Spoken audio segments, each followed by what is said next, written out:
நண்பர்களே, இந்த வீடியோல எத பத்தி பார்க்க போறோம் அப்படின்னு சொல்லிட்டு பார்த்தீங்கன்னா, இட்லி கடை படத்துக்கு அடுத்து தான் அருண் விஜய் நடிச்சு வெளிவந்திருக்கிற படம் தான் ரெட்டத்தல. இந்த படத்துடைய ரிவ்யூ தான் இந்த வீடியோல நம்ம பார்க்க போறோம். ரெட்டத்தல இந்த படத்துல அருண் விஜய், சித்தி இத்தனானின்னு சொல்லி நிறைய பேர் நடிச்சிருக்கிறாங்க. கிறிஸ் திருக்குமரன் டைரக்ஷன் பண்ணியிருக்கிறாரு. இவர் யாருன்னு சொல்லிட்டு பார்த்தீங்கன்னா, மான் கராத்தே, கெத்து போன்ற படங்களை வந்து டைரக்ஷன் பண்ணியிருந்தாரு. மான் கராத்தே நல்லாவே போச்சு. கெத்து கூட ஓரளவுக்கு போச்சு. உதயநிதி நடிச்சிருந்தாரு.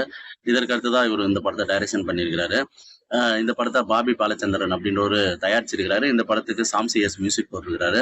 இந்த படம் கிறிஸ்துமஸை முன்னிட்டு டிசம்பர் 25 ரிலீஸ் ஆகி போயிட்டு இருக்குது. இந்த படத்துல ஒன்லைன் என்ன அப்படின்னு சொல்லிட்டு பார்த்தீங்கன்னா, பாண்டிச்சேரியில ஒரு 10 வயசுல ஒரு பொண்ணு ஒரு பையனும் வந்து சந்திக்கிறாங்க, ஃப்ரெண்டா வராங்க ஒரு சம்பவத்துல. அதுக்கப்புறம் அவங்க வந்து அந்த ஃப்ரெண்டு வந்து கண்டினியூ ஆகுது. அதுக்கப்புறம் பெரியவங்களாலேயே லவ் பண்றாங்க. லவ் பண்ண உடனே ஹீரோவுக்கு வந்து அந்த பொண்ணை கல்யாணம் பண்ணிக்கணும் அப்படின்றது ஒரு ஆசையா இருக்கு. அதை வந்து வெளிப்படுத்துறாரு ஒரு சீன்ல. ஆனா அவங்க வந்து உலகத்துல பிறந்துட்டோம், அந்த ஒரு வாழ்க்கை தான், ஒரு முறை தான் அந்த வாழ்க்கை. அதை வந்து இருக்கிற உலகத்துல இருக்கிற எல்லா சந்தோஷத்தையும் அடையணும் அப்படின்ற ஒரு ஆசை. அது உன் கூட இருந்தா அடைய முடியாதுன்னு சொல்லி ரிஜெக்ட் பண்றாங்க நம்ம ஹீரோவை. அதுக்கப்புறம் இவர் வந்து நம்ம ஹீரோ நம்ம லவ் பண்ண அந்த பொண்ணுக்காக பணம் தான் அதுக்கு முக்கியம் அப்படின்றத புரிஞ்சுக்கிட்டு, அதுக்காக பணத்தை எங்கிருந்து எடுக்கலாம் அப்படின்னு சொல்லிட்டு ட்ரை பண்றாரு. ஒரு சம்பவத்துல அவருக்கு பணம் கிடைக்க வாய்ப்பு கிடைக்குது. அதனால ஒரு தப்பு பண்றாரு. அந்த தப்புல இருந்து அவரு மீண்டாரா இல்லையா, அதுக்கப்புறம் என்ன நடந்தது அப்படின்றது அந்த படத்துடைய மொத்த கதை. ரெட்டத்தலை அப்படின்னு சொல்லும் போதே அந்த டைட்டில்லே நம்மளுக்கு தெரியுது. 2 பேரு ஹீரோ டபுள் ஆக்டிங் அப்படின்றது. அதனால இந்த ஸ்பாய்லர் வந்து சொல்லிதான் ஆகணும். அருண் விஜய் 2 கேரக்டர்ல நடிச்சிருக்கிறாரு. காளி அப்படின்ற ஒரு கேரக்டர்லயும், அதே போல கோவாவில் மால்பே உபேந்திரா அப்படின்ற ஒரு கேரக்டர்லயும், 2 கேரக்டரையும் வித்தியாசமான ஹேர் ஸ்டைலு, வித்தியாசமான கெட்டப்னு சொல்லி நடிப்பை வந்து பிரிச்சு மேய்ஞ்சிருக்கிறாரு. இந்த படத்தினுடைய மிகப்பெரிய தூணு பிளஸ் எல்லாமே அவர் தான். ஸோ செம ஆக்டிங்கு.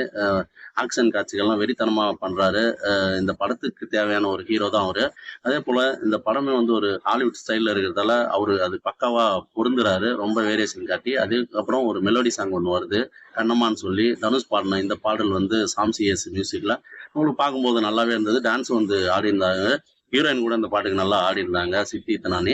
அதுக்கப்புறம் பார்த்தீங்கன்னா சித்தி இத்தனானி தான். ஸோ இவங்க வந்து ஒரு சிம்பு கூட நடிச்சிருந்தாங்க. அதுக்கப்புறம் இவங்க வந்து பெருசா நடிக்கல. திடீர்னு இந்த படத்துல இருக்காங்களேன்னு சொல்லிட்டு பார்க்கும்போது இந்த கேரக்டர் பக்காவா பொருந்திருந்தாங்க. இவங்கள பார்க்கும்போதே இவங்க வந்து கெட்ட பொண்ணு தான், இவங்க வந்து பணத்துக்காக தான் இருக்கிறாங்க, அது மாதிரி கேரக்டர் தான்.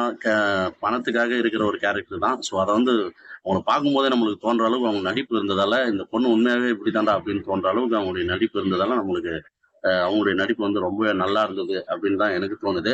அதுக்கப்புறம் பார்த்தீங்கன்னா, தன்யா ரவிச்சந்திரன் அவங்க கேரக்டர்லாம் இதுல ஒரு சப்போர்ட்டிங் ரோல் மாதிரி தான். அது வந்து ஒரு பெருசா இம்பாக்ட கிரியேட் பண்ணல. வில்லனுடைய கேரக்டரும் வந்து பெருசா இம்பாக்ட் பண்ணல. அவரு கூட ஒருத்தர் இருப்பாரு, தன்யாக்கு அண்ணனா. அவருடைய கேரக்டரும் வந்து வில்லனா வராங்க, அடிக்கிறாங்க, போறாங்களே தவிர, அவங்களுடைய கேரக்டர்லாம் வந்து நல்லா எழுதி அவங்க மனசுல நிக்கிற மாதிரிலாம் இல்லாம இருக்குது. அதுக்கப்புறம் பார்த்தீங்கன்னா, ஜான் ஆபிரகாம். ஸோ அவருடைய நடிப்பு எல்லாருக்குமே தெரியும். கலகலப்புல நிறைய படத்துல கபாலிலாம் நடிச்சிருக்கிறாரு. ஸோ இதுல வந்து அந்த கலகலப்பு இருக்குல்ல, அதுல கூடுதலான ஒரு வில்லனை சேர்த்தா எப்படி இருப்பாரு அப்படி மிரட்டி இருக்கிறாரு.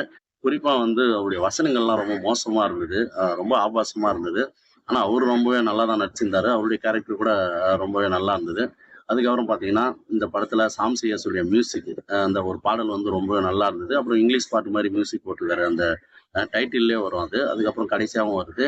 அதுவும் நல்லா இருந்தது. அதுக்கப்புறம் பார்த்தீங்கன்னா, பிஜிஎம்லாம் வெறித்தனமா ரொம்ப மிரட்டியிருந்தாரு. ஒரு மாதிரி பறவைய வச்சு ஒரு பிஜிஎம் போட்டிருக்காரு. அதுக்கப்புறம் ஒரு அ படம் ஆரம்பிச்சு கொஞ்ச நேரத்திலேயே 2 பேருன்னு சொல்லி காட்டுவாங்க. அந்த 2 பேர காட்டும்போது ஒரு மியூசிக் போட்டிருப்பாரு. ரொம்ப கூஸ்பம்ப் மூவ்மெண்ட்டா இருந்தது அது. அதனால பிஜிஎம்லாம் வந்து தெறிக்க விட்டுருக்கிறாரு நம்ம சாம் சிஎஸ் அவர்கள்.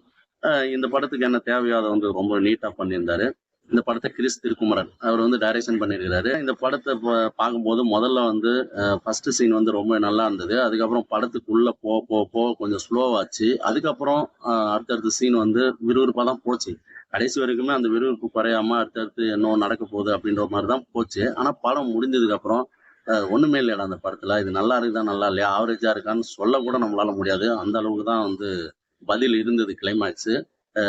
தெளிவா காட்டக்கூடாதுன்றதாலயா, என்ன கருத்து சொல்ல வந்தோமோ அதை தெளிவா காட்டாம எல்லாம் புரிஞ்சுப்பாங்கன்னு சொல்லிட்டு இவங்க போன விஷயங்கள் எல்லாமே இந்த படத்துக்கு மைனஸ் நான் நினைக்கிறேன்.